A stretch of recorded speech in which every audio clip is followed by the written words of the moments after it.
Okay, shalom. Right, brilliant teaching ahead. Very mystical and a lot to think about, really regarding this particular seal and how it's connected to the words of Gad the Seer. Let's go have a look.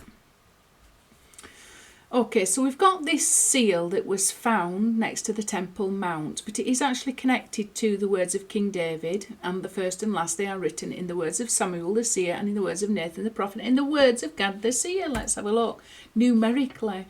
And before we go and have a look, because I'm going to go and have a look on the actual internet at this seal and what's written about it on the official sites, for example, because it throws into the mix for us a phenomena. For example, we can see on this seal that it's written in what's called Paleo-Hebrew, that the scholars say is Phoenician alphabet, alef-bet. It's got an Egyptian ankh that we can't deny, and it's also got this other image, the winged sun, which also comes from both Egyptian mythology, and also Zoroastrianism.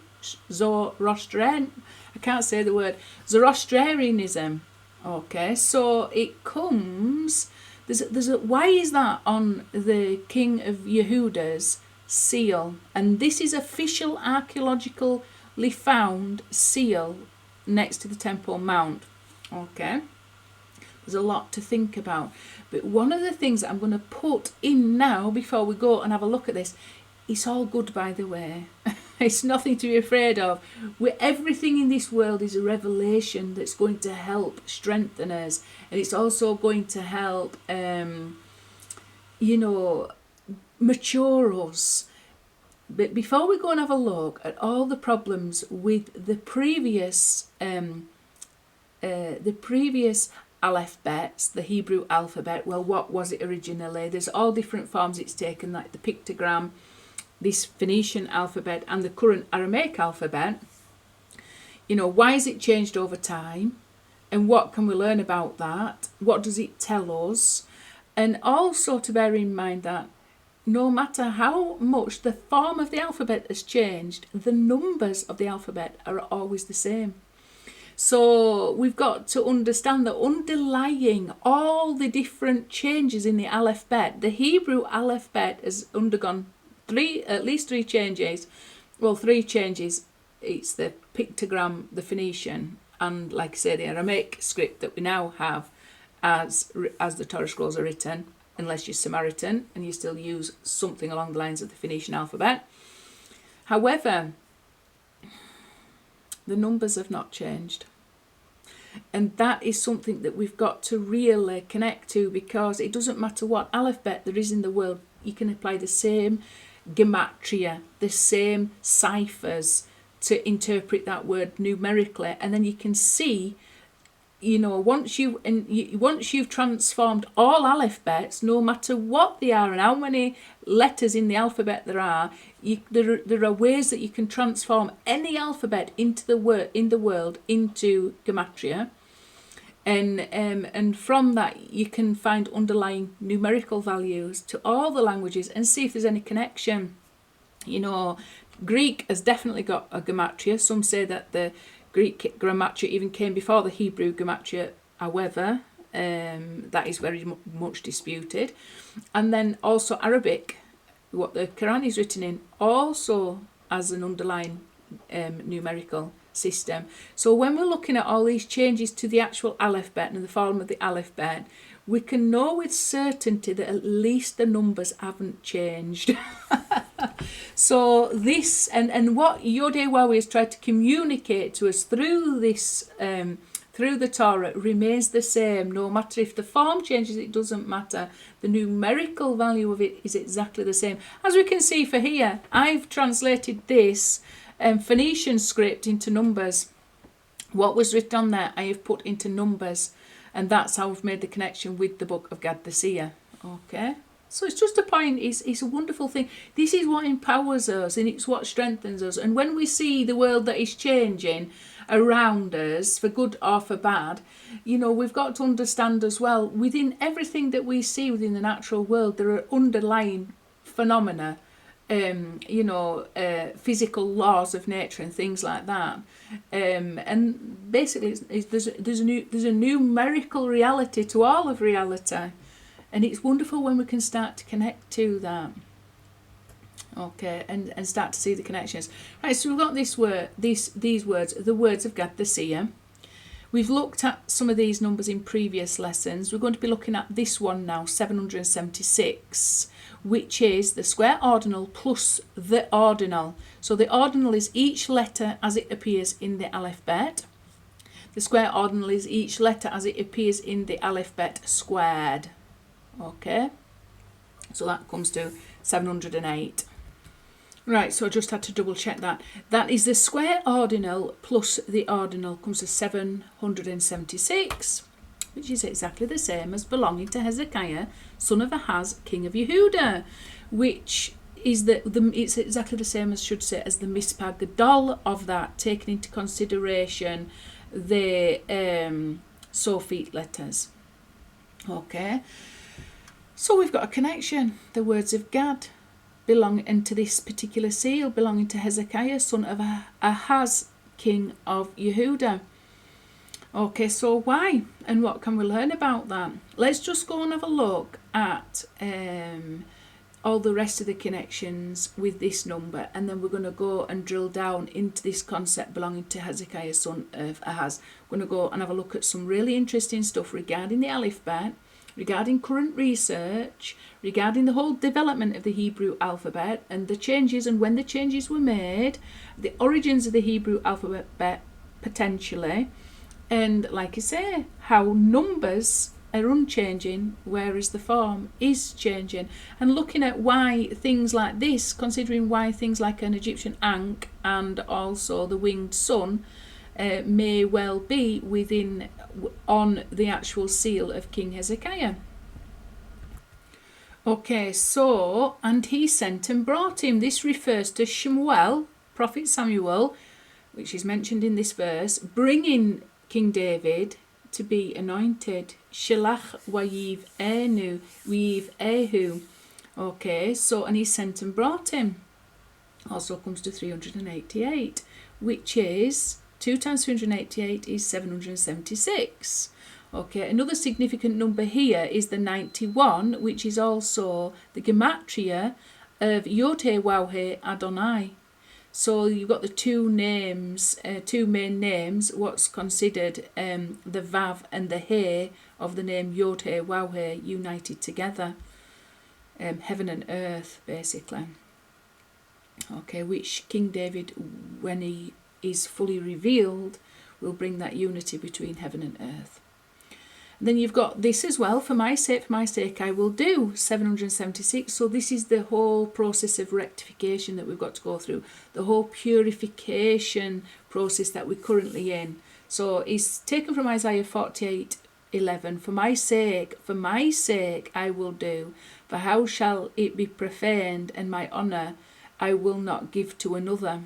So this is the whole process that we are going through, the whole process of rectification.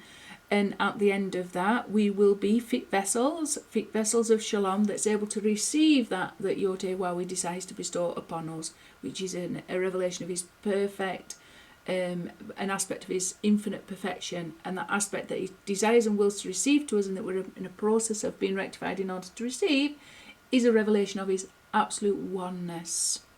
Okay? And we are designed to receive that. Okay. This is interesting. And the bones of Joseph, which children of Israel brought up. So the mispah gadol of that is 3,104, which is 4 times 776. So again, connected back to the words of Gad the Seer, who was King David's seer of David. So then we've got a connection to the whole concept of Mashiach ben Yosef. And without Mashiach ben Yosef, there is no Mashiach ben Dawid.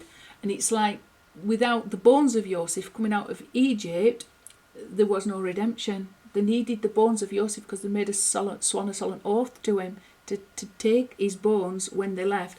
The Egyptians had put his bones in a coffin in the Nile and used all kinds of witchcraft and magic in order to prevent that coffin and his bones from being removed.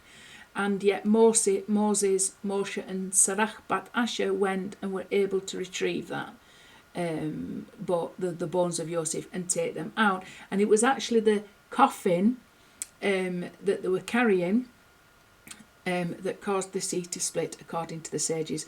It was not just the coffin, it was the merit of Joseph that was contained in the coffin that caused the sea to split and allowed them to go on dry land. And that word for dry land is that is a code name for the name Yod-Heh-Waw-Heh. The water represents the Torah, or all the teachings, and then, but we need to, from all the Torah, we need to reveal the name of Yod-Heh-Waw-Heh, and that is the way that we are able to go from a place of exile into redemption, or a place of spiritual immaturity and oppression, to a place of spiritual liberty and expansion, expanded levels of consciousness, things like that. So we can draw parallels between that and the life of Yeshua, and those people who are living to imitate Yeshua, Mashiach ben Yosef, and do the work of Mashiach ben Yosef, which is the ingathering of the lost house of Israel, and also the rebuilding of Yerushalayim.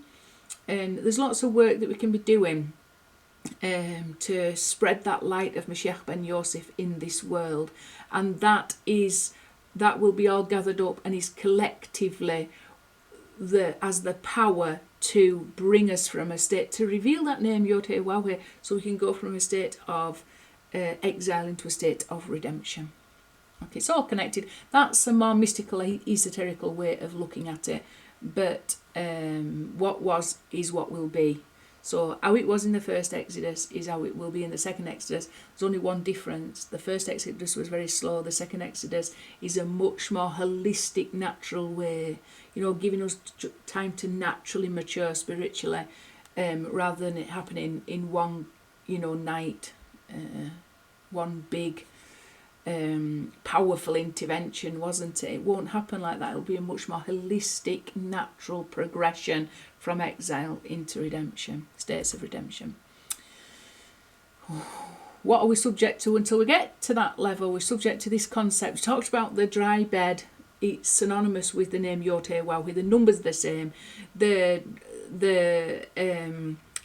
concept of the dry bed and the name of Yod-Heh-Waw-Heh squared, the squared ordinal of Yod-Heh-Waw-Heh, is 186. So we know that dry land, the dry land that they crossed between to get out of Mitzrayim, Egypt, into redemption, and also the dry bed of the Yarden, the River Jordan, that they crossed to get from the desert, the wilderness, into the land of Israel. So both crossings were done on dry land.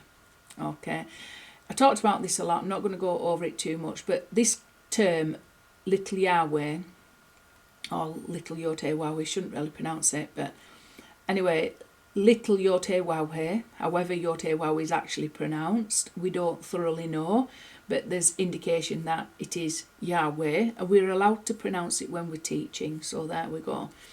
Okay, so that also comes to 776. One of the fillings out of that does when the Yud is filled with an alef and the He is filled with a Yud, and that would be at the level of Beriyah. What have we got to say about that? I say a lot about Metatron. Basically, until we reach exile, until we reach redemption, which is basically until we reveal that name Yod-Heh-Waw-Heh proper, the actual name Yod-Heh-Waw-Heh, we've got some kind of imitation there, acting in as his regent instead.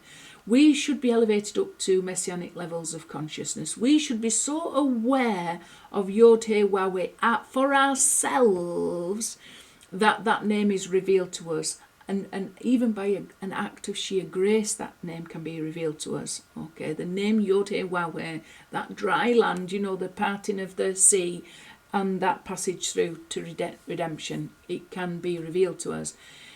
Until we get there, or even until we've gone through the final redemption, like the children of Israel, they went through the Sea of Reeds, or the Red Sea as it's known, and then they crossed over into the Jordan, and that was on dry bed as well, dry land. So there was 2 stages to that, and in between those 2 stages, they was guided by an angel, escorted by an angel to some degree. Even going into the land, they were escorted by an angel.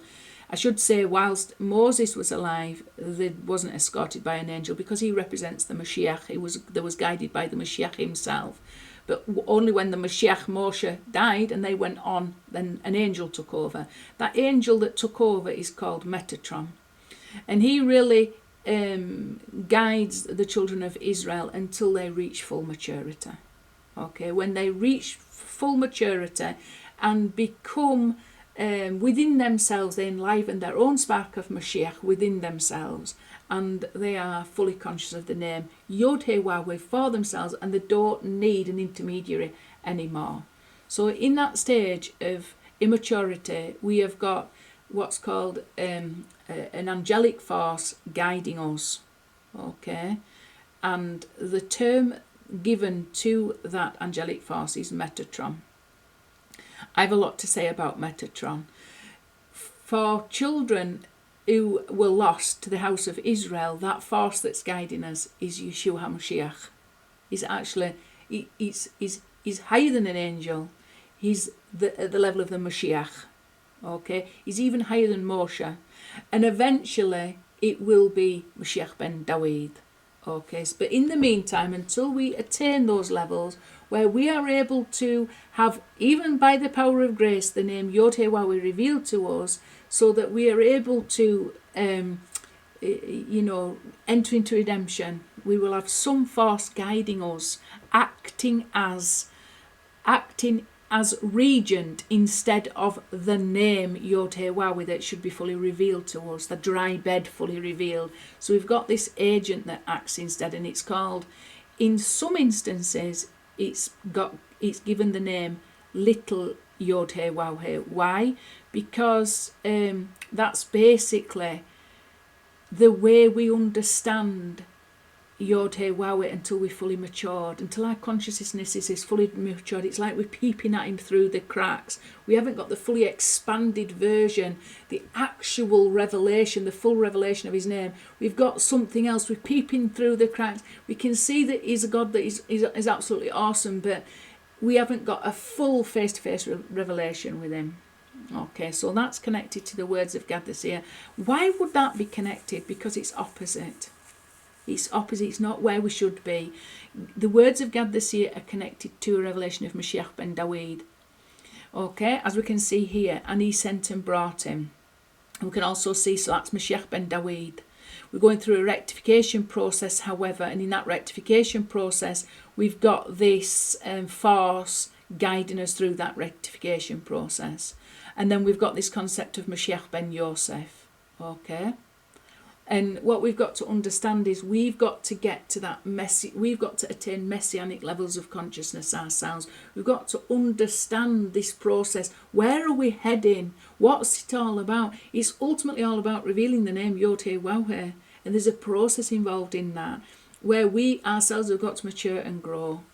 I've talked about it a lot. I probably could make better connections, but this is opposite. Everything that we've learnt about the words of Gad the Seer, all the wisdom that we've learnt about it, somehow this force is opposite that. The words of Gad the Seer are there to lead us towards those messianic levels of consciousness, and that is opposite Metatron, who is the slave who rules instead of the king. And I talked about this in previous lessons. We really should be the heirs. We are children of the king, but we've forgotten about this, so we act like we act like strangers to the king. We act as if we're not. We act as if we're we don't belong. We're not responsible. So until we know who we are, until we have revealed who we are, until our soul has been elevated up and is no longer defined by all the negativity of our life and all the darkness we've been exposed to and all that rectification, that's been a painful process, by the way. When we're no longer defined by that, but that we are defined by the image in who we are made, i.e. we are made in the image of Yod-Heh-Wah-Weh, and take up the responsibility that until then Metatron has got is in charge of, and that is really, he's in charge of running the entire of creation. I mean, we're talking about a meta-archangel. That's why he's got the title Little Yod-Heh-Wah-Weh. He literally runs the whole show for Yod-Heh-Wah-Weh until we are elevated up and take over. Okay, he's also our sparring partner. He creates a lot of problems and obstacles for us to test us to see, are we true heirs or not? And we've got to overcome all the tests that are put before us, all the trials, and even in this, experience of life, which can be very difficult, we've still got to reveal that image of Yod-Heh-Wah-Weh within us.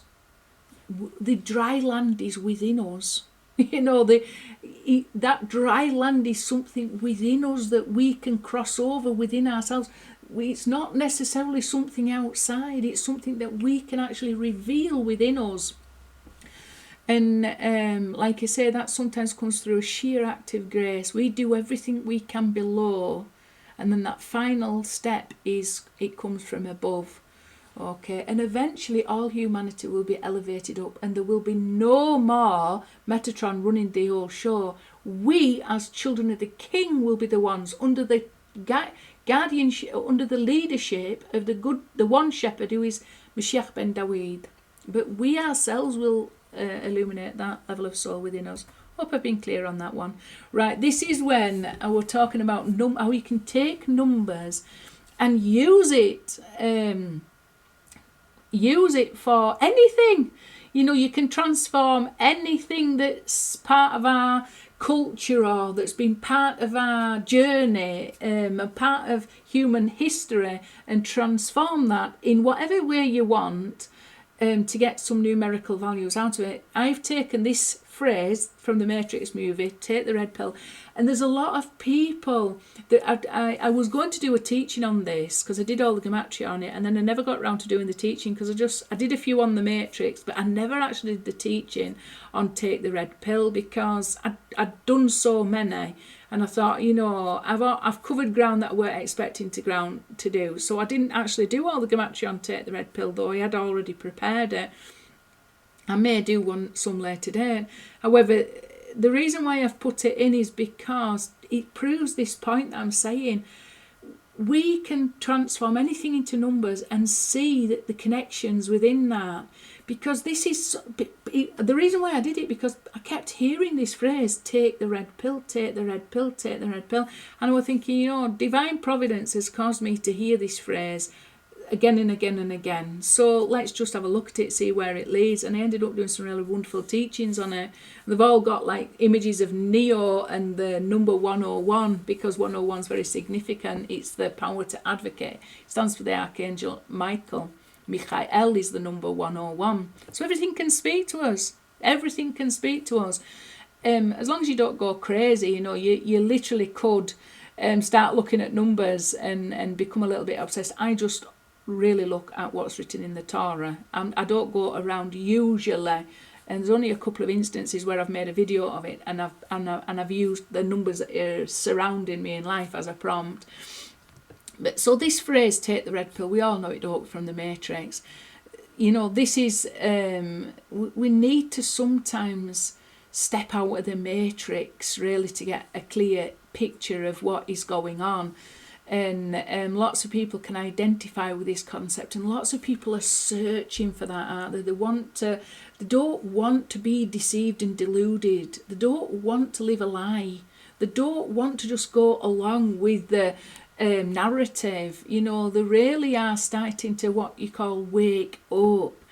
And it's really interesting times that we're living in. This whole COVID, the whole COVID pandemic really woke a lot of people up, and it's just we're just living in interesting times. I don't know whether I can say anything personally for myself, but it might speak to somebody. The fact that this is connected to the words of Gad the Seer. It's time to wake up. That's what it should be saying to us. It's time to stop living this lie and this delusion and open our eyes to see what really matters, to see what we really should be doing at this time, to be doing that is going to accomplish the goal that we know is our purpose to fulfill.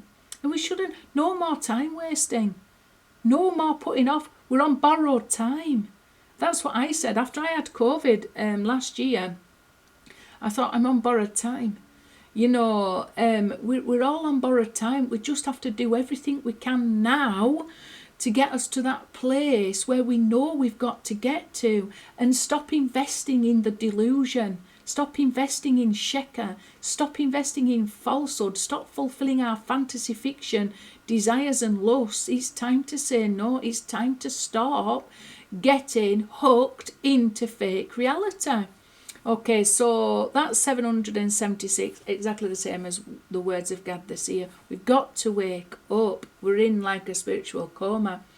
The square ordinal of take the red pill is 1565, which is 5 times 313. 313 is the regular and the ordinal.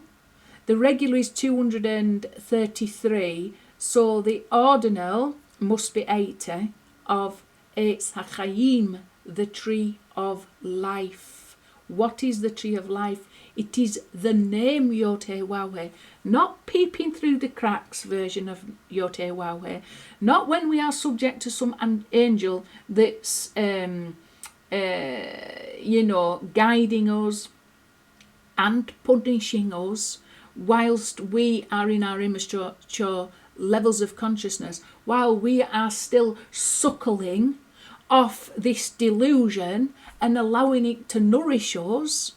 You know, when we say enough of this already, we want the tree of life and nothing but the tree of life. We want the name Yod-Heh-Wah-Heh and not some substitute version peeping through the cracks. We want to wake up. We want to take the red pill, or whatever the spiritual equivalent is that, the spiritual equivalent would be, we want to see manifest in our lives the words of Gad the seer of King David. We want to usher in messianic levels of consciousness. We want to usher in Moshiach ben David himself. We want to get to that place of revelation. We want to reveal in our own lives who we are. We are children of the King.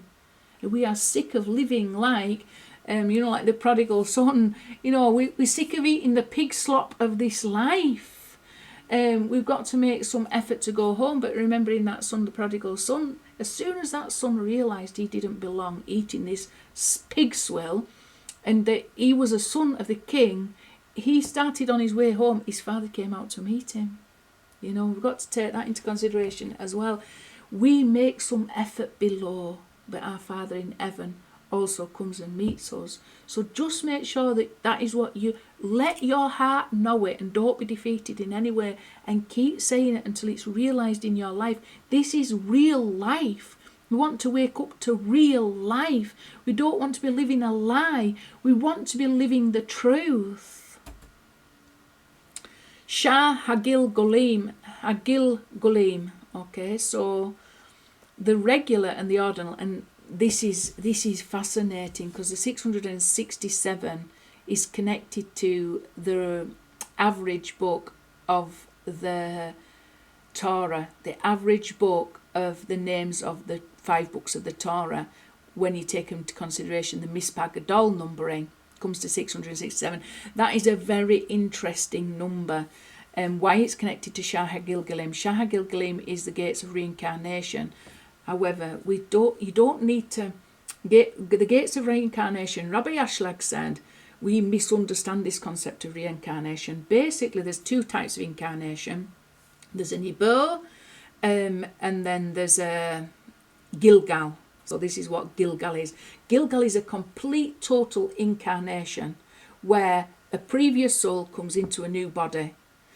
An Ibo is when another soul helps a body, a soul that's already within a body. It's like an impregnation, if you like. Some people might associate that in a negative way with a possession of some sort. I don't know whether that is any connection, but we're talking about in terms of Torah, a good a good impregnation, something that comes along and helps your soul get from where you are to where you want to be.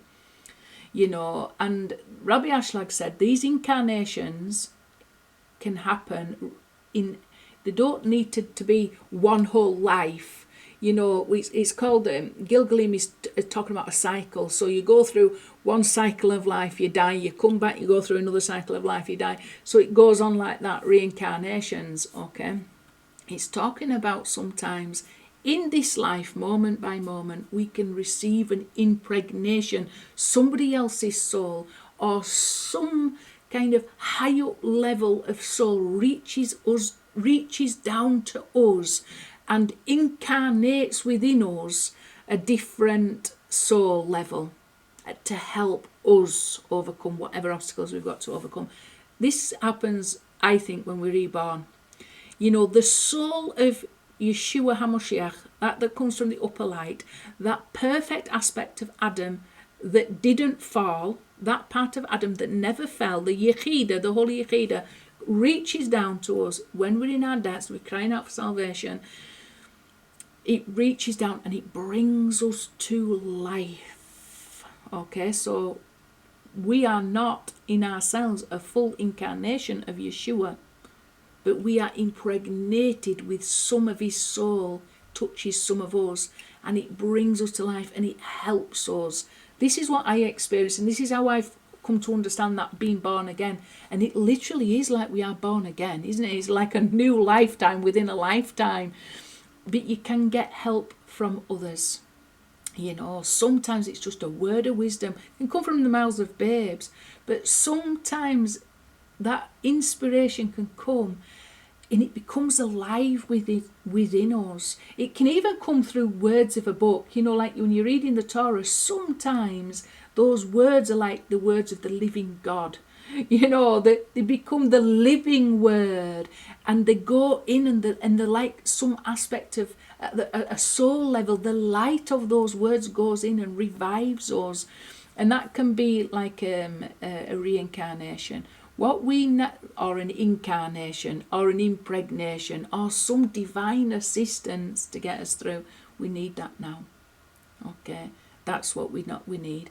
We need holy inspiration, holy help. Now, if you are a Christian like me, or you were a Christian, I don't consider myself a Christian, but I'm not ashamed to be associated with Christians either. I believe that Yeshua is the Mashiach.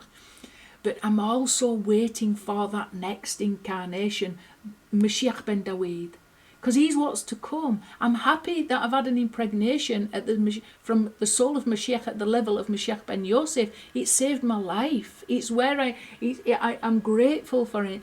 But I know that the next level of incarnation, the final level of incarnation, has got to be Mashiach ben David. We've got to know what it is that we are in need of.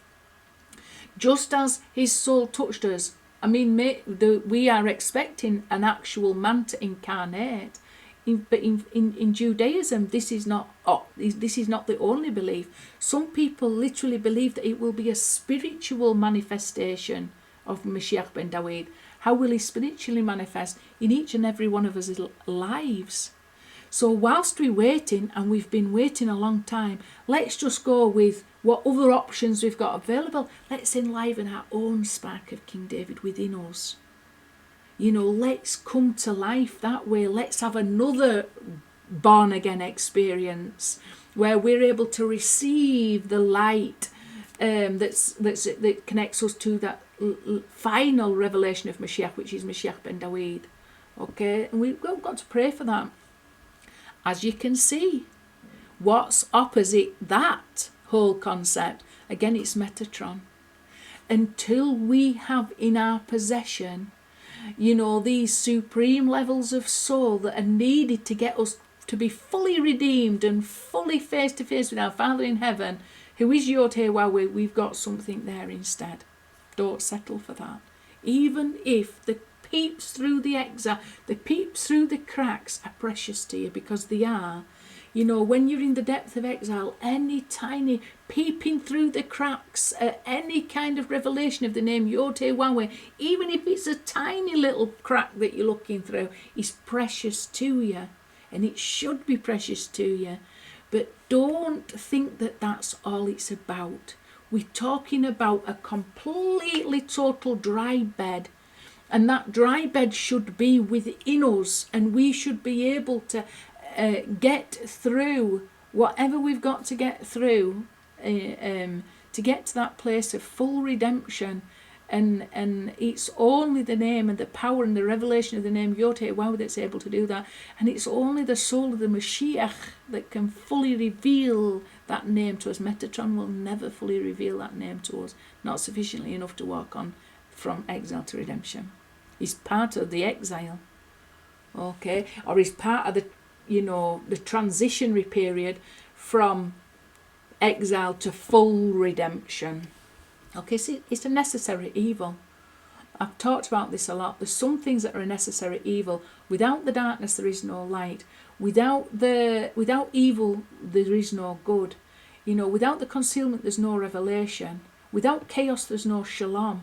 We've got to take that and transform it. That's part of our work to do. So we've got to take the metatronic levels of consciousness and transform that into metatronic levels of consciousness. Okay, right, before I get on to the next slide, let me just have a look where we're going. Okay, so we're going to come back to this. Just wait a minute. Right, so this is where you can find a little bit about this King Hezekiah in the Bible. Royal Seal of Hezekiah comes. Just to show you that it is an authentic seal. The royal seal of King Hezekiah in the Bible was found in the archaeological excavation. The stamped clay seal, also known as a bulla, I believe, was discovered in the Ophel excavations led by Dr. Elat Mazar at the foot of the southern wall of the Temple Mount in Jerusalem. The discovery was announced in a press release by the Hebrew University of Jerusalem's Institute of Archaeology, under whose auspices the excavations were conducted. Okay, so it tells you about it says, the bulla, which measures just over a centimetre in diameter, bears a seal impression depicting two winged sun discs, flanked by ankh symbols, and containing a Hebrew inscription that reads, belonging to Hezekiah, son of Ahaz, king of Yehuda. And that's what we translated, that links us back to the words of Gad the Seer. Okay, the bulla was discovered along with 33 other stamped bullae while wet sifting of dirt from a refuse dump located near to a 10th century BCE royal building in Ophel. Okay, so you can read up about that if you want. Bible History Daily. Go get some more information and insight into it if you're interested. So what I want to have a look at is these. Why is the ankh on it? Why is the winged sun god on it? What do they both mean? And why this Phoenician alphabet, which is not modern day alphabet, Hebrew alphabet, why has the alphabet changed? When did it change? You know, we've got to have answers to these types of questions. Was this the original alphabet? No. Basically like that. Let's go and have a look at some of the meanings. So first of all, we've got the key of life, the ankh, or key of life, is an Egyptian hieroglyphic symbol used in Egyptian art and writing to represent the word for life, and by extension as a symbol of life itself. And according to this image here, I don't think you can see it quite clearly, but let's just see if we can. All right, so based on this is the Egyptian ankh, this is the female, and this is the male. So Egyptian ankh, based on the female principles of nature, spirituality, and peace. And this is the common era ankh, you know, based on the masculine principles of theocracy, politics and war. Okay, I'm not too sure if that is part of Egypt. I don't know how authoritative that is, but I know this is the ankh, what it means from Wikipedia. It represents the word for life. So why has Hezekiah got an ankh on? What's it telling us? Okay, this is even more unusual. So the winged sun disk is an ancient Egyptian symbol that represents many things. The winged sun itself is a symbol of royal dignity. So that's obviously why Hezekiah, the king, has got this on his seal. The winged sun itself is a symbol of royal dignity from the ancient kingdom, as pictured here. The winged sun disk represents the soul without physical form. The 3 rows of feathers represent good words, good thoughts, and good deeds. And this has been, again, connected to Zoroastrianism. Forget it, I'm not even going to try and say it. I get it wrong every time. Their whole, one of the bases of that faith from Zoroaster is good thoughts, good words, and good deeds. Okay, so there's some connection between that, and that's a very ancient monotheistic religion. So connections back to all these mysterious ancient things have somehow found the way onto King Hezekiah's seal. Now let's go and have a look at something else, because we talked about the Phoenician alphabet. There's lots of different. I'm going to go back to why I think those. I am not a scholar, and I don't know why it would have that on. But I mean, as what I would consider myself as somebody who's able to reason things, and I just try to reason things as reasonably as I can based on what I understand. Okay, it could be 1 or 2 things in my opinion. I don't know what other people have offered as a suggestion as to why it's got an ankh on and why it's got a winged sun on. The winged sun has found its way into Judaism, because we've got the phrase in Malachi, haven't we? We've got and for those who fear my name, the sun of righteousness shall arise with healing in its wings. Okay, so we've already got this sun of righteousness, and it's spelt sun as in Shemesh, the sun in the sky. So the sun of righteousness shall arise with healing in its wings. So obviously you've got the winged sun. It's within Torah. It's within the Tanakh, I should say. So that is, I've not got a problem with it. The ankh, I mean, I don't know whether it was ever a part of Judaism or they've adopted this, or the Egyptians have taken it from the Hebrews. The Hebrews were there a long time as slaves. It could have been originally some kind of Hebrew motif for life that found itself within, adopted by Egyptians. Also, I mean, I don't know this, I'm just making a suggestion. Also, then you've got the whole image of the cross that's also found itself within Judaism. Whether it's rejected it or accepted it, it has become part of the Jewish story. You know, it's become part of the Jewish story, and it's got Hebrew roots, and it's the way Yod-Heh-Wah has chosen to reveal himself and his name in this world. It's a symbol through which he, who is the source of life, has revealed himself in this world. So there's all kinds of things like that. At a more practical level, it could be just the seal that's used between Israel and when they're trading with Egypt. You know, it's using something that the Egyptians would understand. There was obviously a lot of trade between Israel and Egypt. I mean, it's the next country along, isn't it, down to the south of Israel. No doubt there was massive amounts of trade between Israel and Egypt. Okay, so maybe they used some kind of seal that the Egyptians would recognise and feel comfortable with. It's not beyond reason to consider that. So whichever reason, I don't have a problem with it, because one, I know from my belief that image of the ankh, and then could have easily been part of a Hebrew motif, and also, like I say, it became one of the most fundamental symbols of God revealing himself to humanity.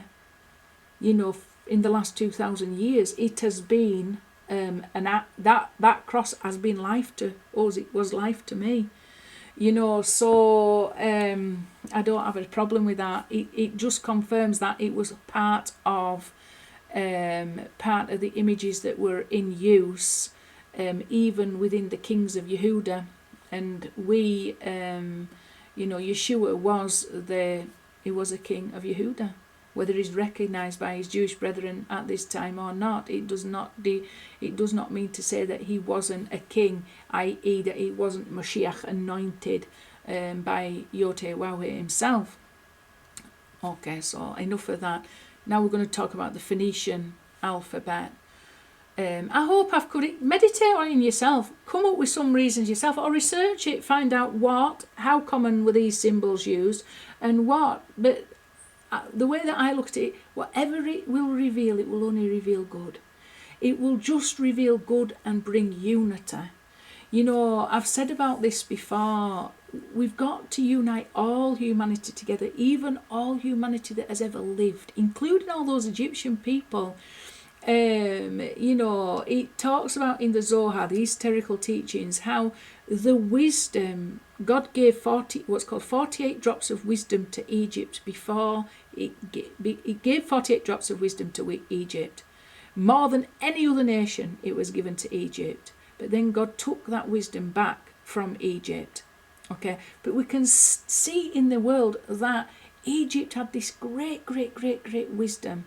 And sometimes when we are wanting to connect to certain revelations, we can look at our history and find, okay, so if they was given a wisdom by God, what is the trace of that wisdom that they left for us to see? Because the Egyptians were good at leaving us lots of clues regarding this wisdom. These 48 drops then was taken off Egypt and given, and each drop became one of the 48 prophets of Israel. You can Google the 48 prophets of Israel and find out exactly who they are. But one of the wisdoms that I'm able to draw and glean when I look at Egypt, it's very powerful. It sort of is connected to this whole concept of the winged sun. The concept of the winged sun with the 3 layers of feathers on the wing, even that concept of good words, good thoughts and good deeds, they're the garments of our soul. So if we've got bad thoughts, bad words and bad deeds, we've got filthy garments. We know we've got to get rid of those filthy garments. So there's a powerful teaching that we can... That teaching became part of Judaism. It's become part of Judaism. It's got a different name to it. It's not really associated with a winged sun anymore, but we can relax because in Malachi there's an image of a winged sun. We've got the wing being the talit, and the tassels on the talit and things like that, the fringe on the garment. We've got a different kind of understanding, and then we've got a concept of Mashiach ben Yosef being the one who has the son of righteousness that has healing in his wings. Okay, so we can go with that. And that's a beautiful fulfillment of that prophecy. But going back to the filthy garments, sometimes as Christians we can have filthy garments because we can have bad words, bad thoughts and bad deeds. And we need to cleanse, and we need to put on pure garments. And what do they look like? They're when our thoughts are fulfilling the word of Yahweh, the Torah.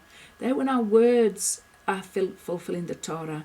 Our speech is pure and fulfilling the Torah and praising the name of Yahweh, nothing else beside him. And then our deeds, we are fulfilling that has been revealed to us.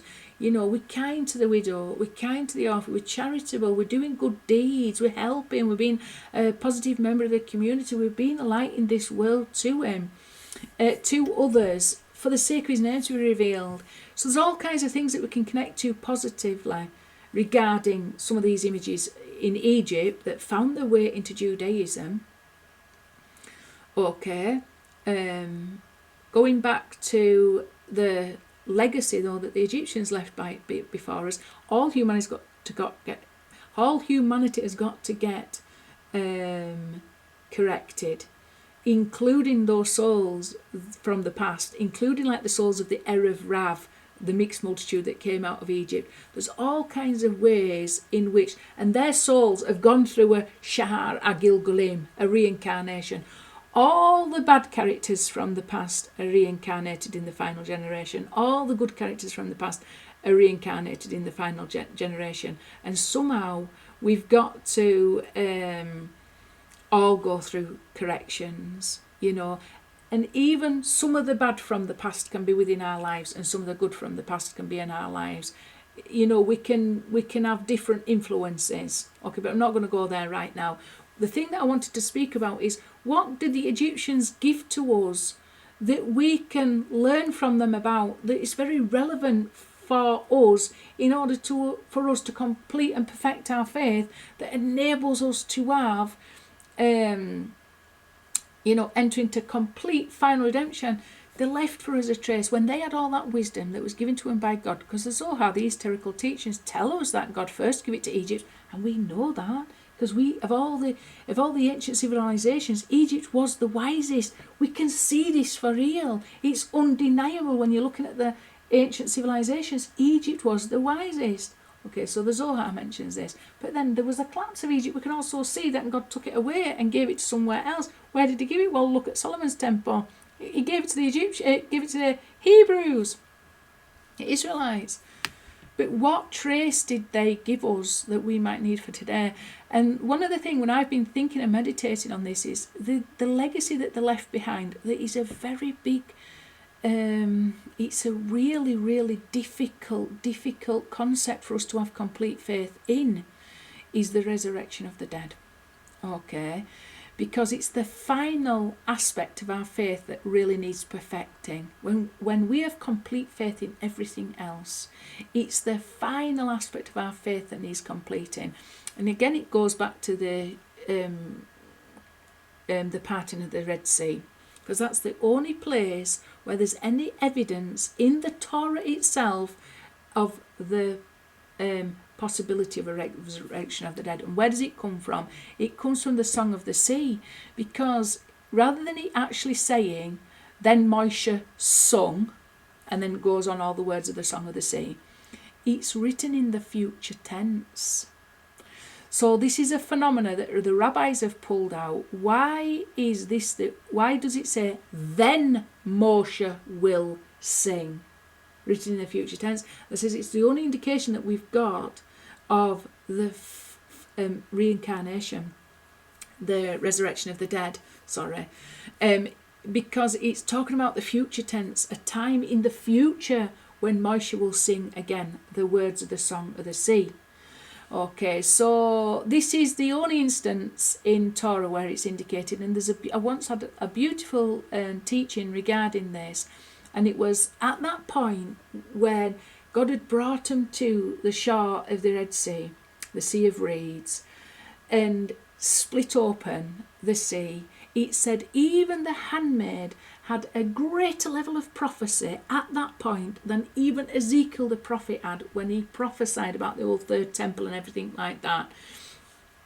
A greater level of prophecy than Ezekiel. Even the lowest handmaid amongst the children of Israel had received a greater level of prophecy. What is prophecy? Prophecy is a revelation of the name Yod-Heh-Wah-Weh. That's what prophecy is. It's to reveal the name of Yod-Heh-Wah-Weh. Obviously, this is in the dry bed. There is a code name for the name Yod-Heh-Wah-Weh. His hand was so obviously to them. They had no need to even have faith anymore. You can only have faith in that you can't yet see. But when his name is completely revealed to you, what is the only aspect of faith? That you absolutely, totally believe in all the principles of faith that are required to perfect our faith in the name Yod-Heh-Wah-Weh is totally and utterly revealed to you. The dry bed you've walked along it that represents his name. There's nothing else to have faith in. What is the only thing at that point when you go across that you've left to have faith in? You've got the only thing you can have left faith to have faith in is in the resurrection of the dead, because everything else you've seen with your eyes and you don't have faith in God. You know God at that point. So the one thing you have left is faith in the resurrection of the dead. And that is the only instance in Torah that we have got some indication that this is a real phenomenon, but it's very hidden, it's very concealed, but it's connected to the only place is that, that's what I'm saying. So, okay, we've got to have perfect faith in the resurrection of the dead. Where in this world can we see any evidence that's going to give us some confidence that this is actually something real that really will happen? Okay, well, look at the Egyptians. Because they left us a legacy. We know that God, it says in the esoteric teachings, God gave all the wisdom, the 48 drops to wisdom to Egypt that then became the 48 prophets.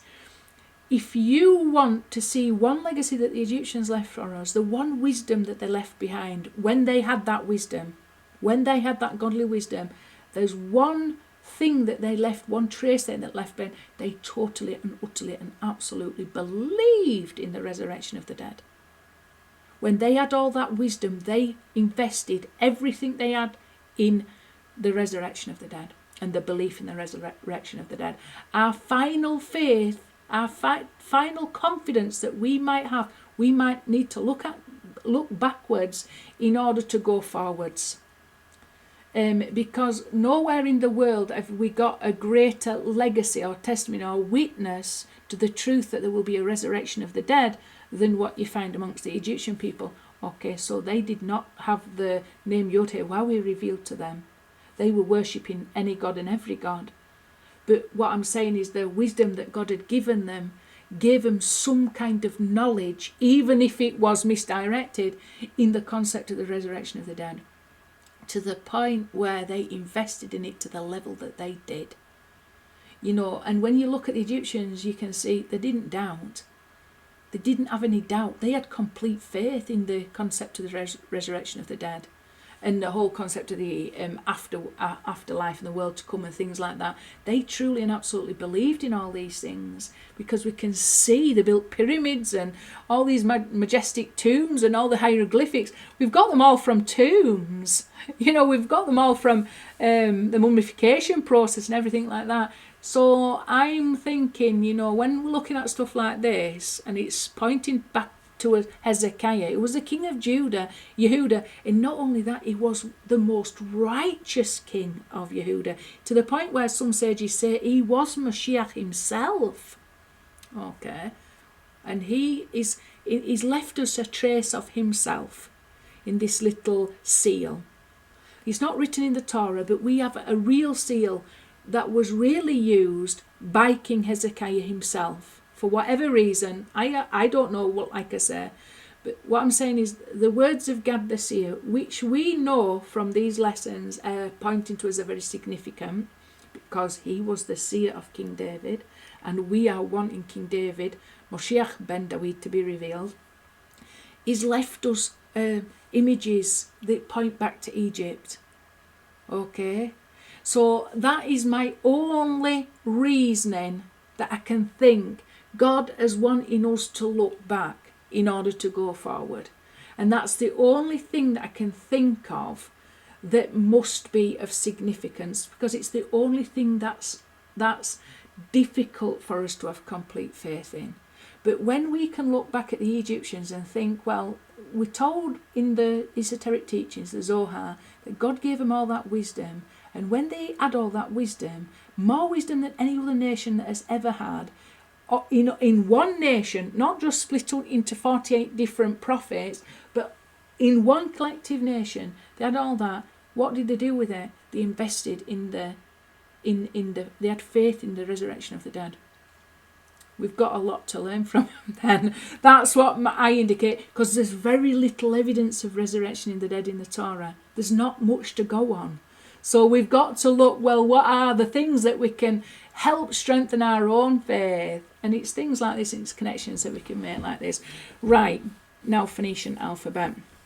This is a great article, by the way. I'm not going to go through it. I've read it all. There's parts of it a little bit technical. I don't even thoroughly understand, especially in part 3, I think, when it's talking about proposal of the actual Exodus. I ain't quite got my head around what it's saying there. So maybe you can make more out of it than me. However, he's got a very interesting opinion. He believes that Hebrew was the first alphabet. Scholars in this world would totally and utterly,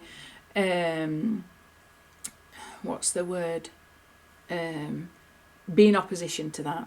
They don't believe it was Hebrew, and they've really made the voice very clearly heard regarding this particular theory. Okay, so I'm not pushing a particular theory on you saying that Hebrew was the original alphabet, because I don't really think it's necessary to actually believe it.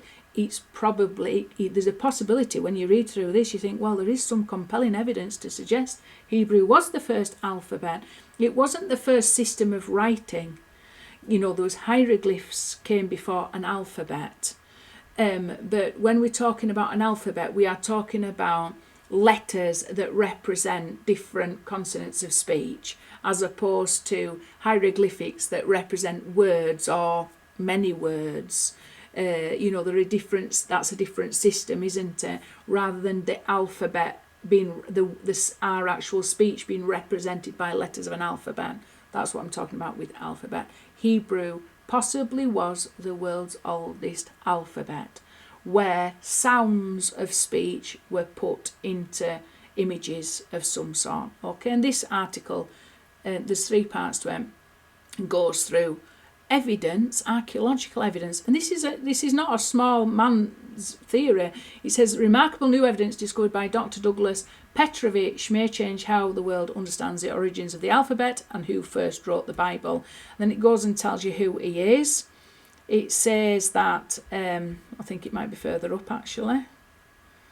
It tells you that he's an epigrapher at some point. Or here, look.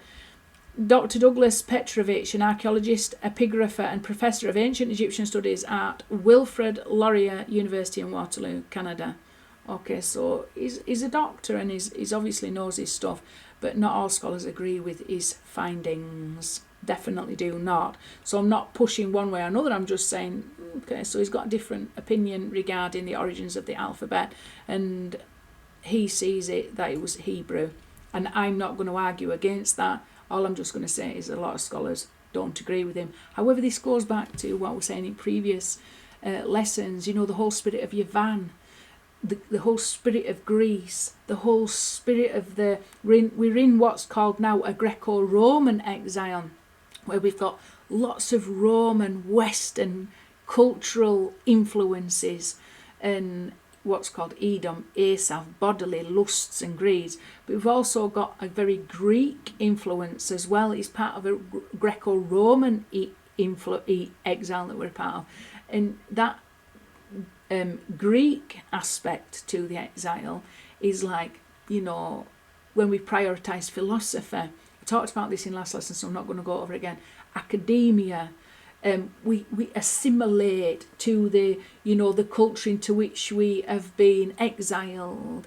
We're not Hebrews, essentially. We've got to have a Hebraic mindset and to interpret reality. We've got to have a Hebraic mindset. And scholars, although they can present wonderful information to us, if you're putting a scholarly mindset and giving that priority over a Hebraic mindset, you've assimilated in some way. Scholars don't always get it right. They're simply opinions. You don't have to have their opinion, and sometimes an Hebraic mindset is the only way you can truly evaluate reality. You've got to take on board what the scholars say, but then make sure that fits into an Hebraic mindset, what you don't do is compromise your Hebraic mindset to conform to what the scholars are saying. It's a big no-no. It's part of the challenge of the exile into which we have descended. We've just got to make sure that everything's in its right order. We can be influenced as long as it doesn't dominate. We can benefit from it as long as it doesn't dominate. It can't dominate over an Hebraic mindset. An Hebraic mindset's got to be totally and utterly immersed in the reality that there's only Yod Heh Wawi and nothing else beside him. And everything's got to fit into that. There's no compromise, nowhere to go, oh, well, there's everything but Yod Heh Wawi except what that scholar says over there. we've just got to take into his, because he's a scholar, he's got a doctorate, he's got lots of fancy ideas, and he's wrote loads of books, and he's studied a lot more than us. So there's only Yod Hey Wahweh, nothing else beside him. But we've not got to be lured off. We've got to stay, fully on target. If that can help us hit that target, all good and well. If that causes us to fire in the wrong direction, we have assimilated, we have been subject to exilic forces and given them priority over our Hebraic mindset and our Hebraic reality. There's only Yod Hey Wahweh, nothing else beside him. And if the end result doesn't conclude that, we're in error.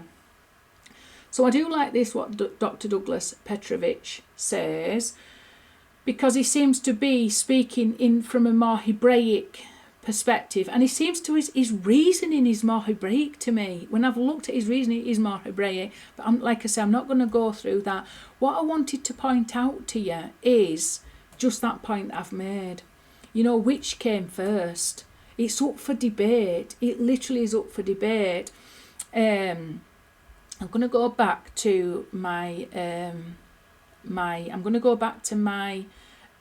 actual PowerPoint and go through it from my PowerPoint, okay, so you can go through that, like that ancient Hebrew, that website that I've just had on there, and it'll give you a little bit more of the history. This is something that's fascinated me for a long time, and it's something also that I haven't really thoroughly understood it or had an answer to it until I've looked at it from this perspective. Okay, so originally, apparently, the Hebrew alphabet, the way we speak, was depicted in images as opposed to what we've got now. So it first started off, the letter alef and bet were depicted using pictograms, okay, and they had all kinds of names. Not going to go through that now. This is the modern Hebrew letter, the Aramaic Hebrew letter, which was adopted in the time of Ezra when they were coming out of Babylonian exile. They adopted this as the new script for transmitting what is orally spoken into a written form. They adopted this from the Phoenician or Paleo-Hebrew, depending on whether you say that which came first. Was it the Hebrew or the Phoenician alphabet? And who originated the alphabet? Was Hebrews the first ones to originate it, or were it Egyptian and Phoenician? Okay, it's up for debate. Scholars think that the alphabet came from, the first alphabet came from the Phoenicians, and it was inspired by Egyptian hieroglyphics or pictogram styles of alphabets. Okay, so we can see these are what it currently were. These are what was supposedly the Hebrew alphabet before the Phoenician alphabet or Paleo-Hebrew alphabet, and these are examples of Middle Egyptian hieroglyphics. Okay, so what can we say about that? Well, they're just the same as Egyptian hieroglyphics. They're no different. So did Hebrew adopt Egyptian hieroglyphics, or did Egyptians adopt Hebrew ways of transliterating words into written form in some way? Okay, it's a question.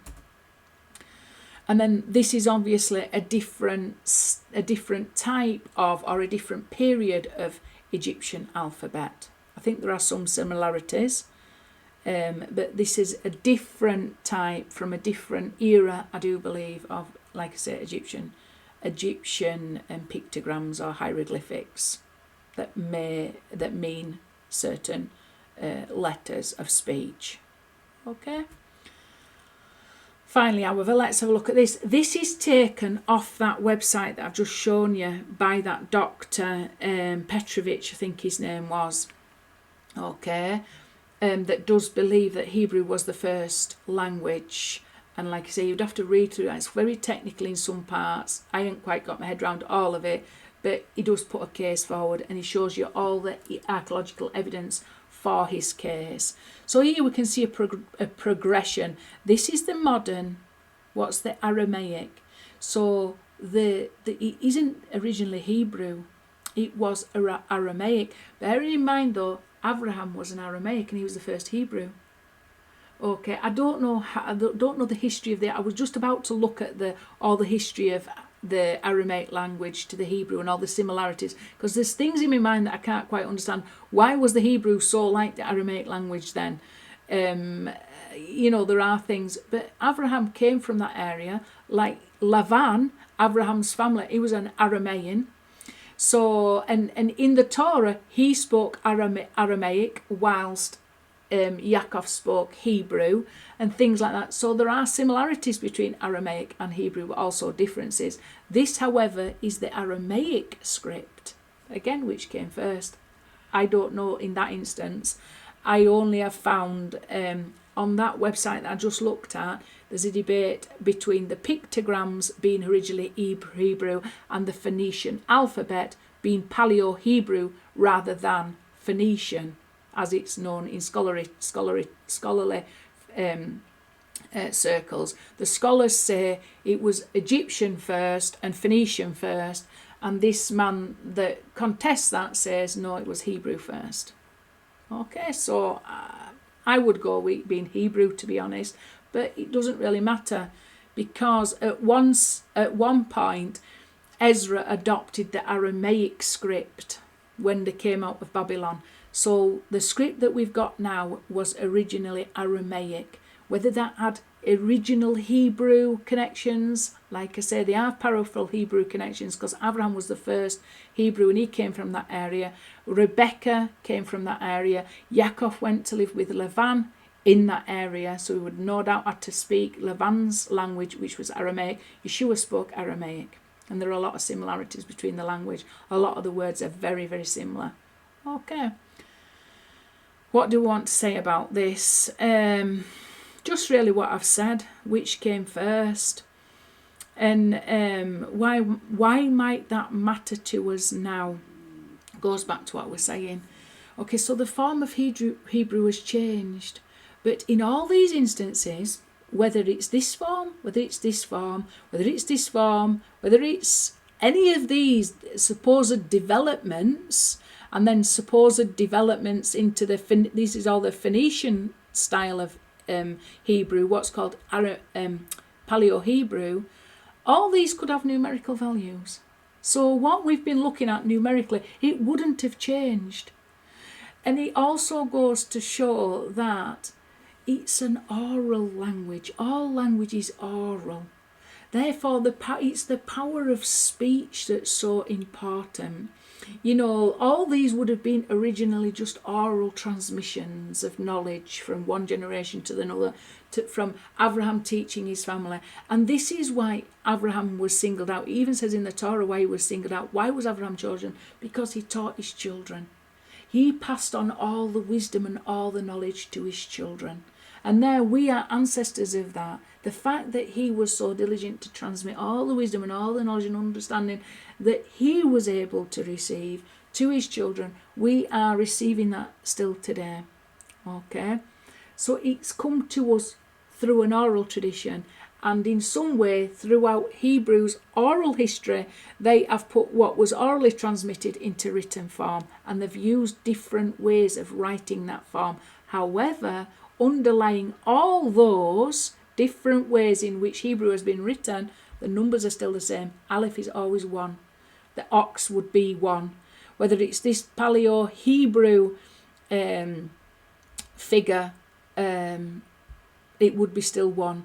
And the tav would be the 400 or ordinal of 22, whichever cipher you decided to use. Okay, whatever image you used, it would always be the same numbers. And that's why we've got this wonderful consistency with the numbers, because then we can make connections that we know wouldn't change no matter what. Okay, they would always remain the same. And then we can even apply that. We can go and have a look at the Phoenician or Paleo-Hebrew script that was written on that seal, translate it into numbers, and then it can give us all these wonderful connections. And we can translate the same numbers into even modern phrases like take the red pill. So it's just to really really pass that wisdom on to you as well, so that you can benefit from these numbers yourself, to get familiar with the numbers, because the Vilna Gaon said it will be through numbers that the Mashiach is revealed. You know, this is what we've got to rely on at the end. It's through the use of numbers. And all these things is pushing us towards, right, do you know what, there's been so many changes. What's the one thing that's been consistent then that we know for definite? We know for definite the connection with the numbers. Okay, that's not changed. It's always been the same. Okay, if it's being pronounced that way, and it doesn't matter whether it's this or this, it's always remained the same. So there's power in numbers, that's what I'm saying. I just want to go through this now. This is another lot of numbers that are very interesting. This is actual words taken from the book of Gad the Seer, because in last lesson we looked at the whole concept of I am who I am. The book of Gad the Seer is pointing towards that name, that revelation, Asher, Ahiyeh, Asher. When was that revealed to the people of Bnei Israel, the children of Israel? Just prior to redemption. You know, go tell them, I am that I am, Asher, Ahiyeh, Ahiyeh, Asher, Ahiyeh is my name. Okay, so, you know, why is God pointing us to that? Well, maybe because we're right on the end of final redemption. And this is the name that we need to start to associate with. And certainly there's massive connections. I did a whole video and it's called The Words of Gad the Seer, I am who I am. So let's read this, because this is why it's so connected. But the numbers have connected us back to the name Asher, Ahiyeh, Asher, Ahiyeh, loads of times. If analysing the numbers of this particular verse from 1 Chronicles 29:29 points us back to this name again and again and again. And you'll see from this lesson there's even more to come that I didn't even find the first time that I was looking. So anyway, back to this. These are not the actual words from this book that was found in Cochin, India, that can be probably traced back to the Yemeni community in Yemen, the Jewish Yemeni community in Yemen.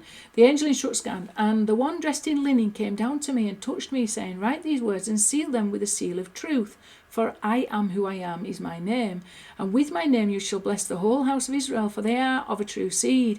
In a little while you shall go and be quietly gathered to your fathers, but at the end of the days you shall see with your own eyes all these things, not as a vision but in reality. For in those days they shall not be called Jacob, but Israel, for no iniquity will be found in their remnant, for they will belong entirely to Yod-Heh-Waw-Heh, the Lord. And then I wanted to include this because it's to me it's wonderful. I used to listen to Rabbi Jonathan Sacks. When I used to go to the shul, the first shul that I used to go to used to print all Rabbi Jonathan Sacks' conversations. Can't remember what it was called now. Covenant and Conversation off every week. So when you went and sat in your place at shul, there'd be a printout of Rabbi Jonathan Sacks' conversation. What's it called? Covenant and Conversation. So I got to listen to his teachings a lot. Plus I was, I received his emails as well. So this is what it says. Who am I? Asked Moses, but in his heart he knew the answer. I am not Moses the Egyptian or Moses the Midianite. When I see my people suffer, I am and cannot be other than Moses the Jew. And if that imposes responsibilities on me, then I must shoulder them, for I am who I am because my people are who they are. That is Jewish identity then and now. So that was by Rabbi Jonathan Sacks. I'd be a little bit more inclusive and I'd say that we're talking about Bnei Israel, which includes the house of Joseph. Count me in, please. Some of the teachings tend to exclude you if you are not officially Jewish, according to the rabbinate. But the rabbinate at this time doesn't recognise the lost house of Joseph. So I know who I am because Yeshua has come for the lost of the house of Israel, me being one of them. So I see myself in that. Okay, but it's just a nice... we've got to be who we are. We have got to be ourselves. We've not got to be the people eating the pig swill. Got to remember who we are. Be who we are. Okay, and be who we are because of all the people that we are around. We've got to step up for their sakes. There's a lot of people that needs us to be all that we can be, all who we are. There's people in this world that needs that. The whole world needs it. There's loads of animals, and the earth itself needs it. We need to step up our responsibility to be all that we can be. Right, so let's go and have a look at some numbers. Now we've seen how significant numbers can be. The man named his wife Eve because she was the mother of all living. Okay, so this is what I've got. And the words of David, the first and the last. So filled, that means each word filled as it sounds, comes to 5004, which is 2 times 2502, 4 times 100, 1251, which is the cubed ordinal of Ehiyeh, as in Ehiyeh, Asher, Ehiyeh. Okay, so that's where we've got the connection back to King David's words again with the word Ehiyeh. However, this number here, which is the cubed ordinal plus the square ordinal, comes to 1402, which is classed as Keter. We'll see why in a minute. Let's go and have a look at some of these numbers, because obviously we've got a big connection here, but we've got a drill down, haven't we, into this number now. The grave of Moshe, our teacher. I've done whole teachings about that. It's not revealed where Moshe is buried, because why do we not? Nobody know where Moshe is buried, because we are buried in our defect. Why therefore what does that mean? It means Moshe was actually perfect, but his perfection was not revealed. Moshe represents the concept of the Mashiach. In what way was he perfect? He was perfect in the way that he was able to perfectly reflect all the names and attributes of Yod-Heh-Wah-Weh in this world. It's like a perfect mirror. It could perfectly mirror the whole of the names of Yod-Heh-Wah-Weh and all his wonderful attributes of mercy, i.e. his name, Yod-Heh-Wah-Weh. Okay, doesn't mean to say that he was him, but he's a perfect mirror, perfect reflection of him, a perfect witness to him, but that is not yet revealed, and it won't be revealed until King David comes. Okay, and I've done teachings that show that the grave of Moshe, our teacher, is, I did it, I'll try and put a link in the, I'll put a link in the comments to show you some teaching that goes over. It's in the first Cushite video that I did. It goes through this whole, where is Moshe really buried? He's buried in Jerusalem. The Gematria points that to us. That's why we need Gematria. Is the perfection of Moshe is revealed. The perfection of the Mashiach is revealed through the Gematria. That's another point to indicate why Gematria is so important. Okay, so we see that's connected to the grave of Moshe, our teacher. Why is that important? Because that reveals Moshe's perfection. The fact is not, we don't know where he's buried, because he's buried in his defect, and he wasn't defected. That's why we don't know where he's buried. But he's actually in Jerusalem. What's important about that? That's the place where Yod-Heh-Wah-Weh chooses to rest his name. Out of all the places, Yod-Heh-Wah-Weh fills the whole world with his glory, but that is where he chooses to be, and that is where Moshe is actually buried, because he is perfect. And that perfection won't be revealed until the end of times. But you can see that now through Gematria. If you go watch the first video I did on the Cushite woman, it'll go through that whole concept about where Moshe's buried and the whole concept of the perfection. And guess what? When his perfection is revealed, our perfection will be revealed. This is why it's so important. It will reveal our own perfection. May it come soon. It's also connected to Yosef filled, as it sounds, each letter as it sounds to the second filling. That comes to a regular of 1402. All connected. Okay. All connected, it's phenomenal. And then we've got this, because she was the mother of all life. Okay, this is talking about Eve when she's rectified, and the man named his wife Chava, okay, Chava, because she is the mother of all living, of all life, Im Kol Chai. But her name, fully rectified, gets turned into Chaya, which is the soul level of Mashiach ben Dawid, so they're all related. That comes to 701. 141 is faith, emunah. It's the ordinal and the reticular of emunah. The ordinal is, the regular is 102, and the ordinal is 39, which is exactly the same as Moshe. Add them together, come to 141, which is the regular and ordinal of Emunah, faith. What do we have to have faith in? What's the last challenge that we've got to have faith in? Resurrection of the dead. Which goes back to all this that we're pointing at, points us back, well, how do we get true faith in resurrection of the dead? What can we look to? Well, we can look to all kinds of things. We can look to the Torah, it's written in there. We can look to the life of Yeshua, who called himself the resurrection.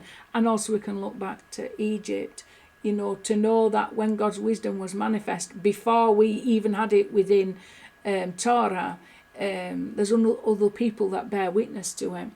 And a very strong physical witness to that as well. All my bones, Isaiah 38:13. So we're looking at just this bit here. Atzmuthai, my bones, not the chol. So the 616, which is atzmati, all my bones. The regular and ordinal of that is 701. Okay.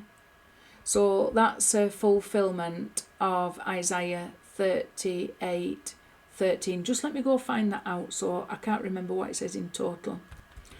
Okay, so this is actually very interesting. I'm glad I've brought it up now. It said, I made myself until morning like a lion, so it would break my bones from day and night. You shall finish me. Isaiah 38:13. This is very much linked to a big controversy in Psalms 22 regarding a prophecy of Yeshua. They pierced my hands, because it's these 4 letters that are in contention.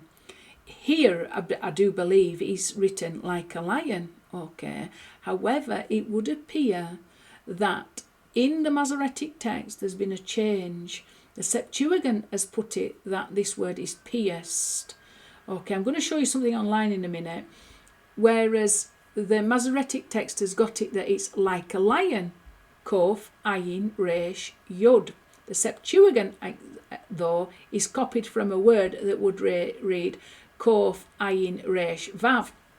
And the Hebrews have always said, or the Jewish people have always said, or the Greeks changed the word. It was always kof, ayin, reish, yod, and it's been changed. So in the Masoretic text, it's kof, ayin, reish, yod, exactly as it is here. Okay, and they're saying it was the Greeks have changed it. Bearing in mind the Septuagint was well before, it was before Yeshua was born. So it's a very ancient document, more ancient than the Masoretic text, by the way. And although it was a Greek translation of the Hebrew. But this is up for contention, because when the Dead Sea Scrolls were found, there was a fragment of Psalm 22 found, I think it's 22:16, which shows it is written in accordance to what's in the Septuagint and not what's in the Masoretic text. It's written kof, ayin, reish, vav, which can be translated pierced. Not like a lion at my hands and feet. It should be my hands and feet are pierced. I'll just quickly go show you so you know. Okay, so you can have a read through that. It's the Psalm 22:16. If you go type up whatever this is, Psalm 22:16 controversy, new evidence from the Dead Sea Scrolls, I'm sure it'd bring this PDF up. This is a PDF that goes through, it's got some information, and it goes through here, look. You can see blown up, it's kof, ayin, reish, vav. That's clearly a vav, not a yod. So it would look like the Septuagint was right, and it is, they pierced my hands and feet, as opposed to like a lion at my hands and feet, which is a little bit more ambiguous. But it definitely looks in the actual Dead Sea fragments like that is a vav and not a yod. So when people, when you come across people saying to you, as I have done, or you just change it to make it look like Yeshua's fulfilling prophecy. Well, possibly not. Possibly it's right there, and the change happened with the Masoretic text. And I did this there are discrepancies within the Masoretic text itself that we've got to be very clear about. The Masoretic text is the scroll that all scrolls are copied off from now, is only from, I can't remember, it's about 1000 AD. That's the earliest copy of the current scroll that we've got. So it's very new. I mean, even the copies of the Gospels are much earlier, and certainly Septuagint and things like that, much earlier than the Masoretic script, the Masoretic text that all Torah scrolls are now copied from.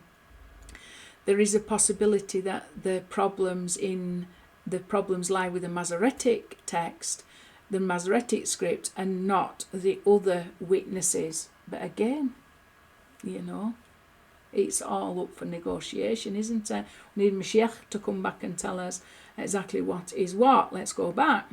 So I didn't plan on saying that. What else have I got there? Mark of the beast, therefore, separation of Moshe and Yeshua, keeping both trapped in exile and unable to overcome the beast. I've put Metatron. Okay, so Metatron isn't necessarily the beast, but is what's there that shouldn't be there. We should have a unity between Moshe and Yeshua, and that unity is what is required in order to reveal the final revelation of Mashiach, which is Mashiach ben Dawid. And until we've got all them in place, we've got that Metatronic levels of consciousness instead.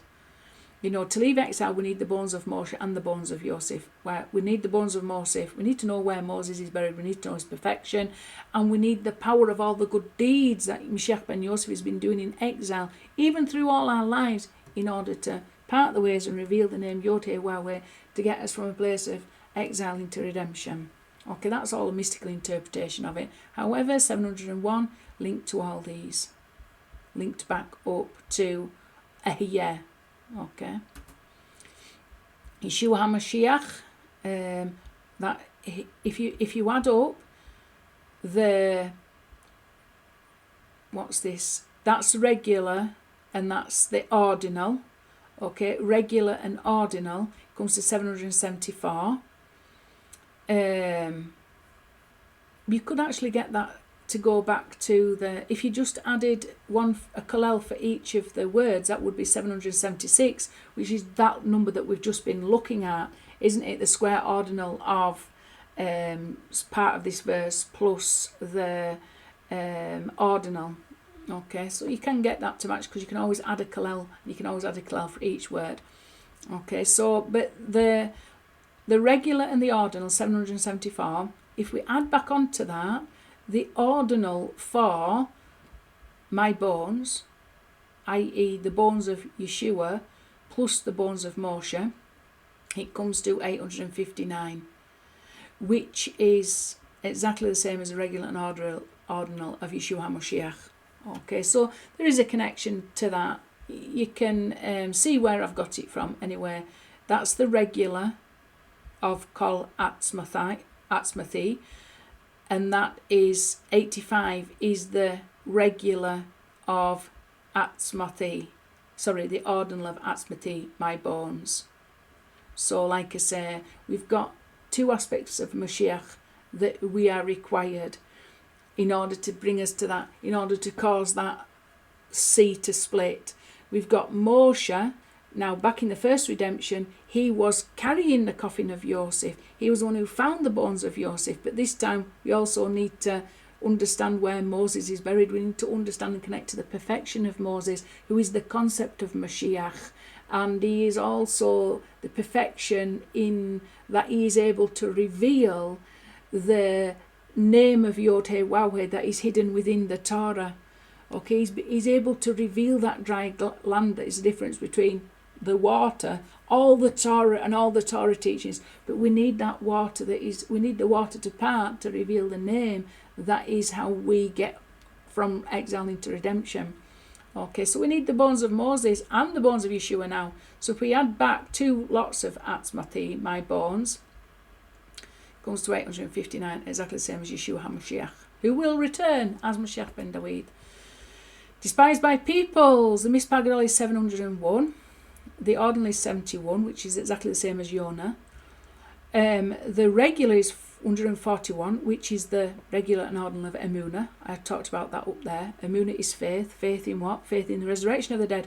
Who dead? Well, Moshe and Yeshua for a start. And then we've got 60, which is Sheker, falsehood. You know, he's despised by his people because of a lie. And he's also the ordinal of Amalek, all the doubt and the hatred. Amalek is the main enemy of Bnei Israel. He's the force that comes against Mashiach ben Yosef. Okay, so that he's got an ordinal of 60. Add them together, however, comes to 201, which is the entire ordinal of the verse, and God said, let there be light, and there was light. And that will come up again at the end of this lesson. The Mispah Gadol of despised by people. So Psalm 22, going back to Psalm 22 again, where we've got this contention. Well, how was it written? You know, does it reveal the truth of Yeshua being the Mashiach, or is it, as the Jewish people say, that we've just there's been a translation error up for debate. Mispah Gadol 701. Okay, add it with 71, which is the ordinal for Yonah. It also represents the 70 nations plus Israel, or the 70 Sanhedrin plus Moshe. Add them together, 772, which is 2 times 386, 2 times Yeshua. It was Yeshua that was despised by the peoples, but it's also him, the light that we need, and God said, let there be light, and there was light. It's all connected to Yeshua, Mashiach ben Yosef. Says for Moshe, this is written in the Talmud, for the sake of Moshe was the world created. Really, it's a code name for the sake of the Mashiach that we are within our own lives as well. Obviously, we've got a shepherd to guide us. Guide us to what? Guide us to realise who we truly are. And this is a part taken from the Talmud, which says, Amar le Moshe, says for Moshe, says what? Say that the reason why the world was created was for Moshe. It's the reason why the world was created is for a spark of Moshe within all of us to become alive, and spark of Mashiach ben Yosef within all of us to be alive, and spark of Mashiach ben David within all of us to be alive. And for the sake of the Mashiach, the world was created. 616, exactly the same as Atzmatai.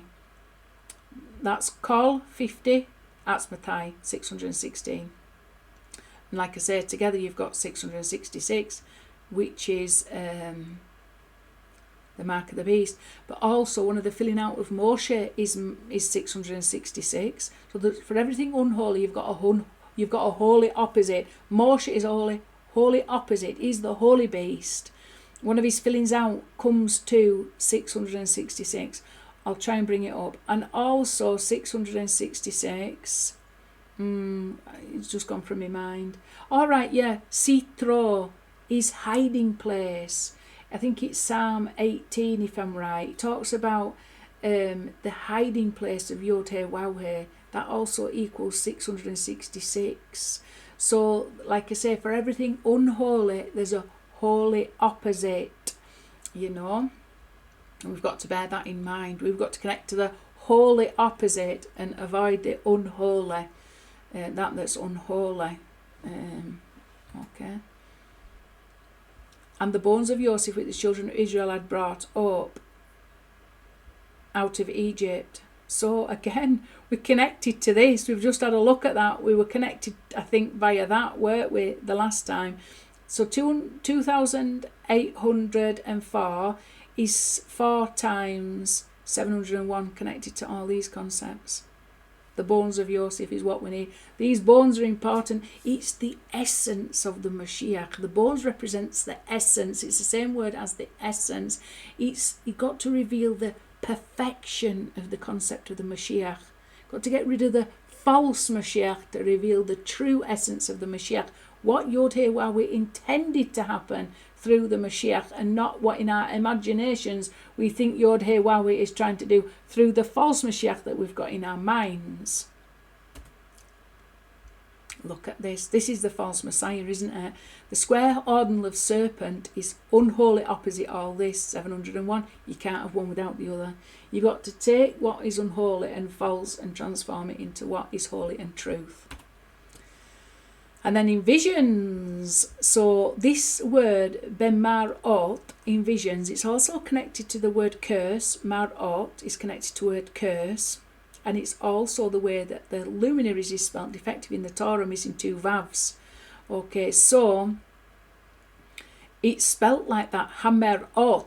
It should have a vav, two vavs in it, hamerot, and it should equal 658 if it was hamerot, but it doesn't. So this is connected to that. Obviously, we do need visions, don't we? And this 643, by the way, is the same as Yimach Shemo Zikro.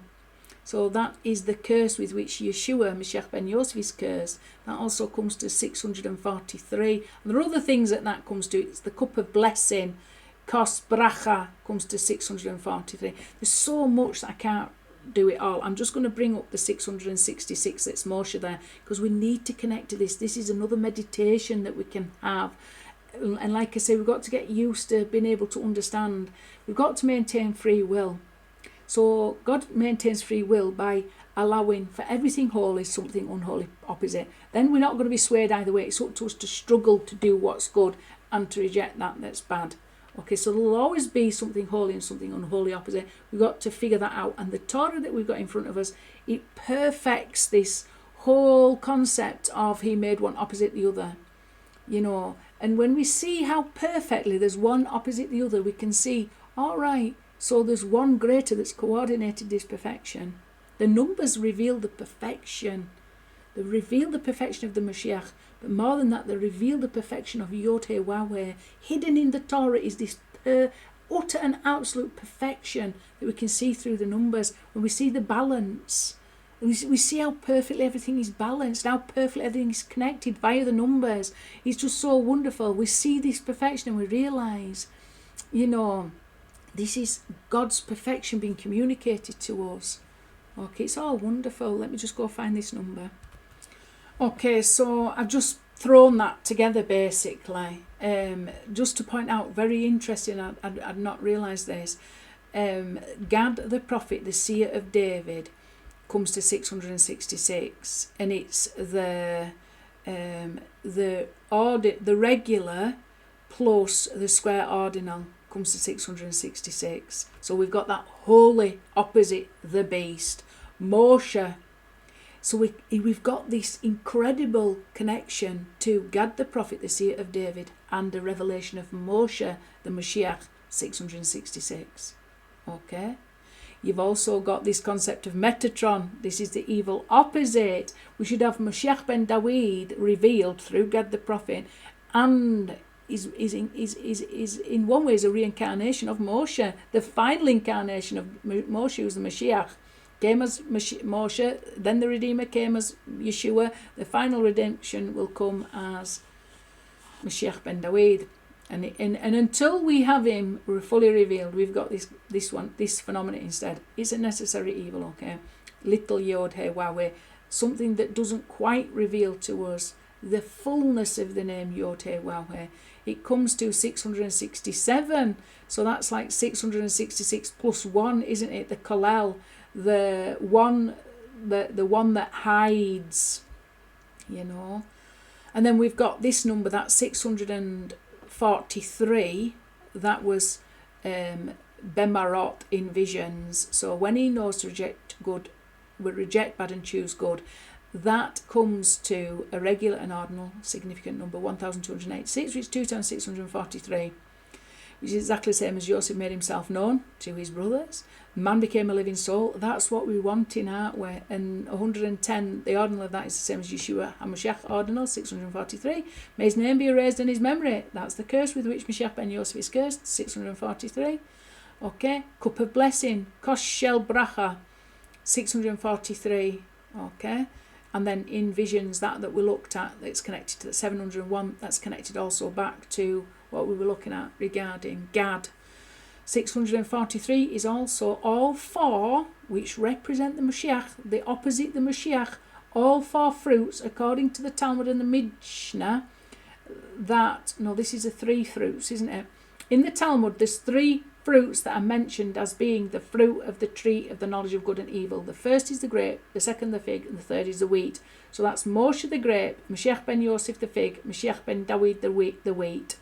Okay, so we can see that how they're connected to that. I've put something up that. If you want to read it further, just have a look for yourself. If we add them up together, it comes to 643.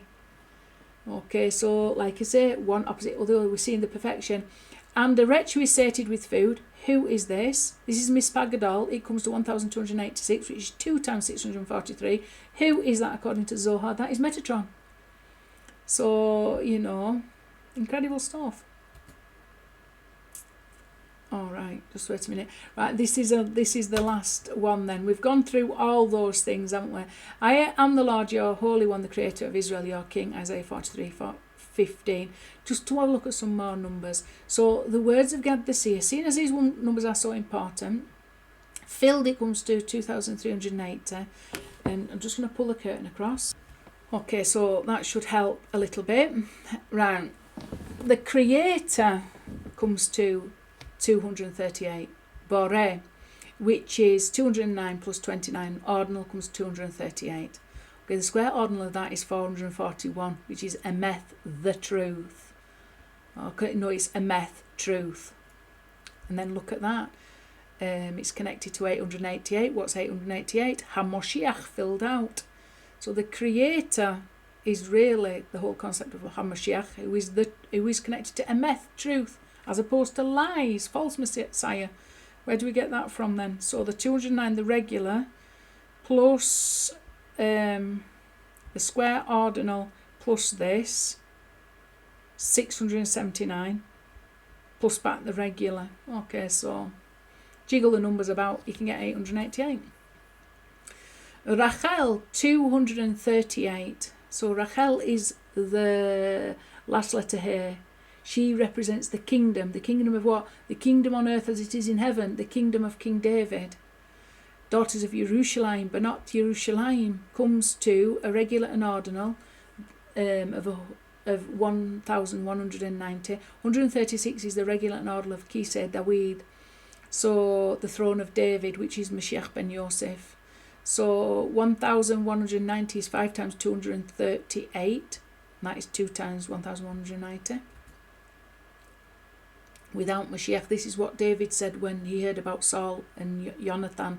He said, you know, it's as if he's been without anointing. You know, we're in this state, aren't we? We all the horrible things that have happened, and it just looks like, well, are we going to be left without a Mashiach? The answer to that is no. So believe Mashiach without Mashiach. You can go read it in context if you want, but that comes to 476, which is 2 times 338. So connected up to that, it would be 5 times 478. These and the thirst of all men were visited upon them. This is Korach and his rebellion. Okay, it comes to an ordinal of 238. Korach was a rebel. He rebelled against the concept of the Mashiach of Yod-Heh-Wah-Heh. But there is some truth in what he said, and there will be some fulfillment of Korach in a positive way. Korach's descendants became Samuel, Prophet Samuel. So we've got this verse, haven't we, the words of Gad. It's first of all, the number one revealer of the words of King David is Prophet Samuel. Samuel was descended from Korach. So the one who anointed King David and King Saul came from Korach. Okay, so there's all kinds of things to be connected with that. But this is talking about the fate of all men will be visited upon them. It's talking about the fate of Korach when the earth swallowed up. I've done loads of teachings on Korach. Well worth going and have a looking at those. Some really interesting stuff. I haven't got time to go into it now. And the festival of ingathering were Hag or Osif. We are being ingathered, you know. Okay, so final slide, Creator of Israel. I just got distracted. Let me go back here. We went through this so far, didn't we? Where did we get to? All right, we got to there. Right, Festival of Ingathering. Sorry, I got a bit distracted. My phone went off. So, and the Festival of Ingathering, 238. We are wanting to be ingathered in. We are the lost of house of Yosef that needs to be ingathered in. All the remnant of Israel need gathering in. Is Mashiach that will do that in a very hidden way. We've got to be part of that process, the ingathering of the exiles, back home to where? To Jerusalem, to the land of Israel, to our inheritance. And not only that, to our spiritual destination. To know who we actually are and act in accordance to that as heirs. Not with our face down in the dirt. For the sake of your life, circumcise your hearts. So the circumcision of the heart is represented by King David, who represents the heart. We've got a circumcision of our lips, it's Moshe. Circumcision of the anatomy, male anatomy, and for a female, it's basically to do with purity and righteousness. That's to do with Mashiach ben Yosef. Circumcision of our hearts. This is David. We've got to humble ourselves. We've got to humble ourselves. We've got to purify our hearts. We've got to make sure that we don't have hearts of stone. Do the will of the Father. Do what Yeshua told us to do. Love your neighbour as yourself. Even love your enemies. Love the widow and the orphan. Love the stranger. Acts of kindness. Charity. These are the things that circumcise your heart. They humble you to know that God is interested in who you are interested in, not yourself. This comes from having a pure spirit. Okay, 213 connected up to the words of Gad the Seer. And again, look at that connected. And God, if it connects you right to that word, to the verse. And God said, Ahiyah, Asher Ahiyah, I will be what I will be. And he said, so shall you say to the children of Israel, Ahiyah, I will be, has sent me to you. Okay, and that 584, by the way, is 584, let me think about this. Oh no, it's 384, sorry. I'm just getting myself confused. But anyway, the 584 plus the 606 comes to 1190, which connects us back up here to the words of Gad the Seer and everything else beside. And then this, look, we've already looked at the square ordinal of this, haven't we? The full square, no, it's a different verse. So, and he said, oh Lord God, how will I know that I will inherit it? Talking about the land of Israel, our inheritance. This is the question that Abraham asked, and it showed there was a lack in his faith. We are here correcting that lack in Abraham's faith, and the lack in Joseph's faith. We are here correcting our faith. That goes back to faith in what? Faith in God, that there's only Yod-Heh-Wah with nothing else beside him. Faith in the resurrection of the dead. Faith in the coming of Mashiach. 238 connects back to all these. This is the one that we're talking about. God said, let there be light. There was light. Genesis 1:3. So that's split up into 3 parts. Vayomer Elohim, God said, Yehi or, let there be light. Wahi or, and there was light. So Wahi or, and there was light, which is that's the bit that we're looking at, aren't we? We're wanting the revelation of the light. Let there be light, and there was light. 238 connects us back up to here. Okay. And with that, I will say shalom. The next lesson that I do will be on the leper and doubt, or I think I'm aiming towards that anyway. So with that, I will say shalom. Please subscribe and share. Thank you.